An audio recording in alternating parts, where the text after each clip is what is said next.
Hello. Welcome to today's lesson.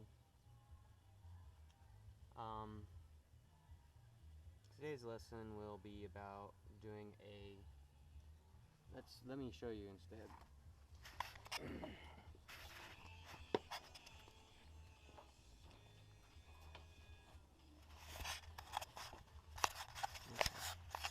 Today's lesson will be doing a pinion seal on the four-wheel drive 7.5 inch pumpkin on an IFS model.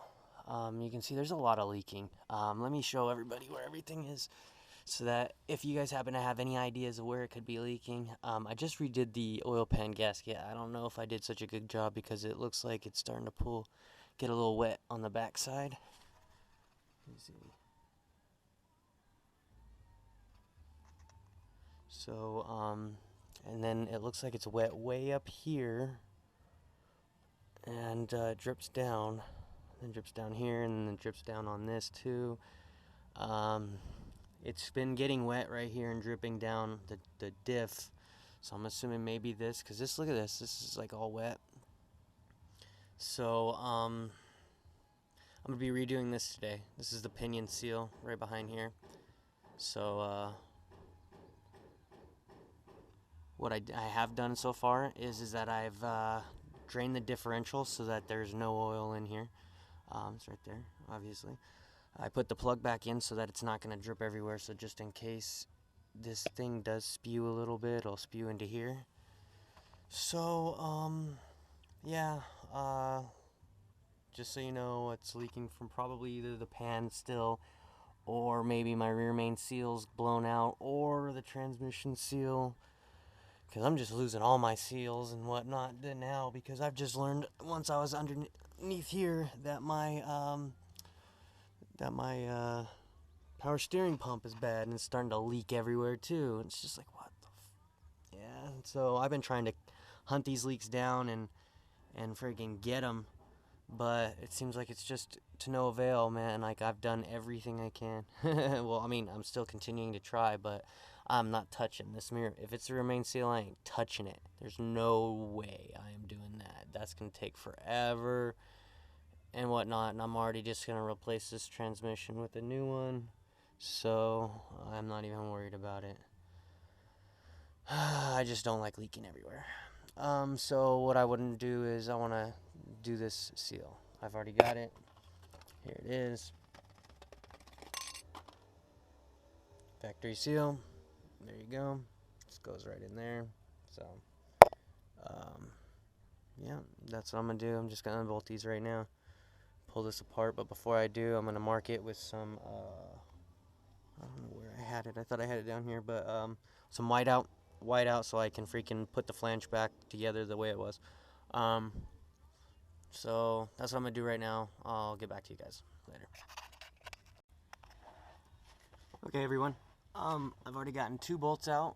The bolts on this side are not out, but the bolts on that side are.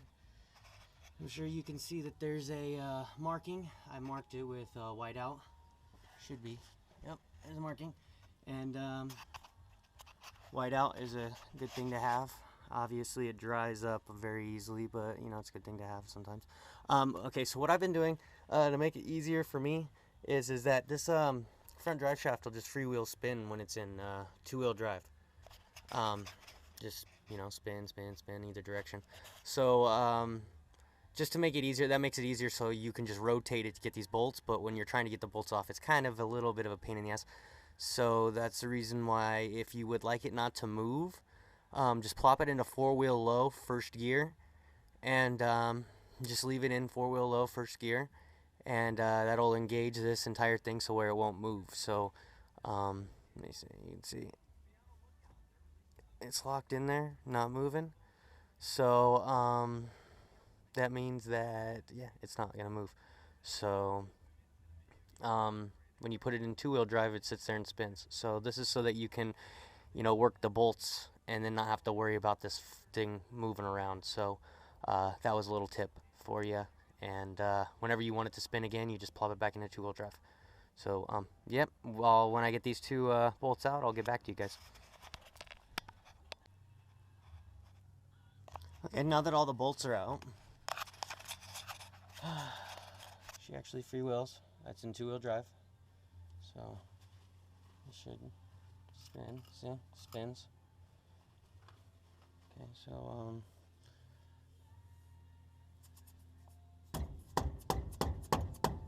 there we go. Ah! That's what I forgot to do. Sorry. I knew she was gonna spew a little bit, but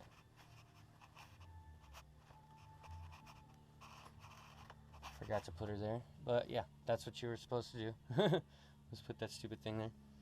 So let me move this over here. So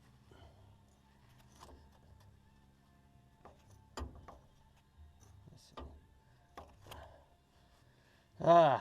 Give me a second, people. Grab this. I've got to move. Yeah.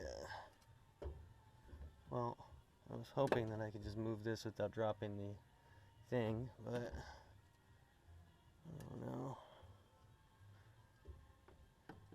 It's hitting that. You know what? Yeah, I can probably get this off. So let me just try and find a jack stand I can set this on so where it's not like it's out of the way. Pretty good. And that's how you get the drive shaft off. So next thing is this flange right here that's leaking. You can. Funny thing is that look at that shouldn't even be leaking. I just realized that right now. Wait a second, that shouldn't even be leaking. So yeah, I definitely have a bad seal because that really should not be leaking right now. This freaking mating surface is supposed to be really dry. Okay, alrighty. Well, I'm glad I know that. Okay.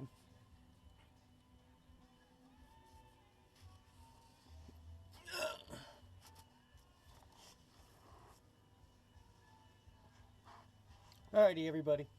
I got the camera set up so that hopefully it catches me doing this. A little bit hard to maneuver around all this shit, but yeah. Okay, so let me see if this moves. Good. Okay, so notice how I was telling everybody about the drive shaft and how to lock that. The way to lock your differential so that it doesn't move and you can unlock or tighten and untighten that bolt is you lock your manual locking hubs, because the tires are on the ground and the manual locking hubs aren't going to allow it to go anywhere. So okay, yeah, previously you guys saw that it just spewed out of here right here. That's not supposed to happen. The seal is supposed to keep it nice and tight, but obviously the seal is not working. So what you have to do now is you have to get off this flange, or that right there. So I'm going to try and hammer it out. Hopefully I don't lose battery before I'm all done, because it's going to suck. So, okay, so I got the bolt off. Use all this stuff out the way. Okay, so the drive shaft doesn't move too far either direction, so I've been having to like move it back and forth to gain access to different portions. You have to pound out the dent that's made in this nut, so you can see that it was dented. I marked where it was dented, so I mean obviously it's pretty freaking obvious where it got hammered at, but I wanted to mark exactly a right position on this and the little thing. So what I did was I counted the amount of turns that it went and took to go completely off, so that way I can screw it back in that amount of turns, and I know that it's preloaded back to the same load that it was before. So now what we're gonna do is we're gonna pull that flange off. I just need to reposition myself. Okay, we're gonna pull this flange off, and there's gotta be a washer in here somewhere.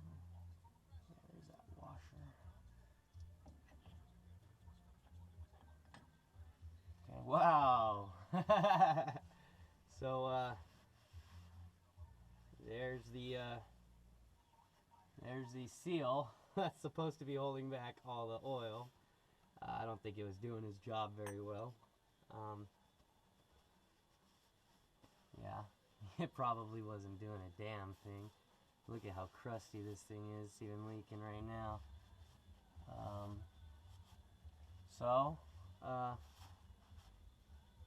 me see. Hold on. I'm messing with cleaning stuff. Okay, before I get anywhere with this, excuse me, there you go. There's your seal, marked and everything like that, where I had it marked. Before I get anywhere with this, I'd like to accredit Analog 56X of Analog 56X Productions, obviously. He goes through a lot of time and effort to do these videos. Whoops. Sorry, I don't have a screw for that, but he goes through a lot of time and effort to do these videos, and so I'm just like to accredit him. You will see a link on the bottom of, or where the information is on this video, to his video of doing this. The reason why I'm not, he did his with an 8, which is the rear. I have IFS, obviously, so IFS 7.5 in front, so that's why I'm doing this one differently and making this video, because same concept, but still, you know, just thought I'd put it out there. So like and subscribe his videos. He works real hard and he's a hell of a guy. So there you go. There you go, Analog. I put a placement marker in there for you. So let's get this seal out.